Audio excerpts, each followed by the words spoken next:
Salam damai sejahtera untuk saudaraku sekalian. Injil adalah kekuatan Allah. Melalui Injil, Allah menyatakan kuasa, kasih, dan kemuliaan-Nya. Banyak orang berpikir Injil hanya sebuah teori atau ajaran. Tetapi saudara, tahukah Anda bahwa Injil itu seharusnya lah mengontrol, mengendalikan, dan menjadi dasar kita untuk melangkah di dalam hidup.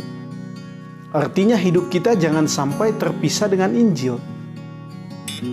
Baik itu pribadi kita, apa yang kita kerjakan melalui hidup kita harus berdasarkan Injil. Baik mungkin kita yang mencari jodoh, kita harus mendasarkan tekad kita ini dengan Injil. Baik kita yang sudah berkeluarga, kita harus menolong keluarga kita supaya benar-benar berlandaskan pada Injil, sehingga kita membentuk satu keluarga Kristen yang benar mengasihi Tuhan. Mungkin kita yang mau masuk ke jenjang pernikahan, kita harus tahu apa dasar-dasar kita untuk melangkah di dalam pernikahan.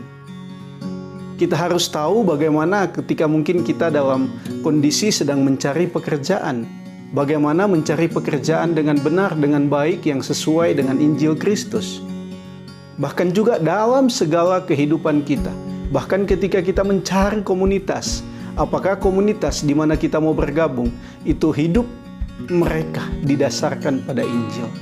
Jadi saudaraku, memang hidup kita harus selaras, harus sepadan, harus searah, dan harus dibimbing oleh Injil Kristus.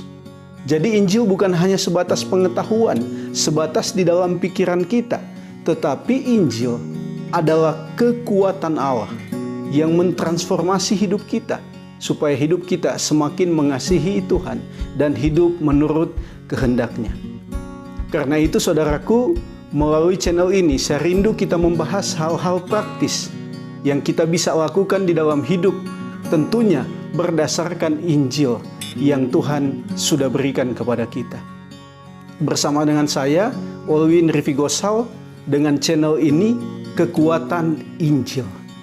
Kiranya kita bertumbuh bersama untuk kita mengasihi Tuhan, untuk kita hidup berlandaskan pada Injil Kristus. Tuhan Yesus memberkati kita semua. Shalom.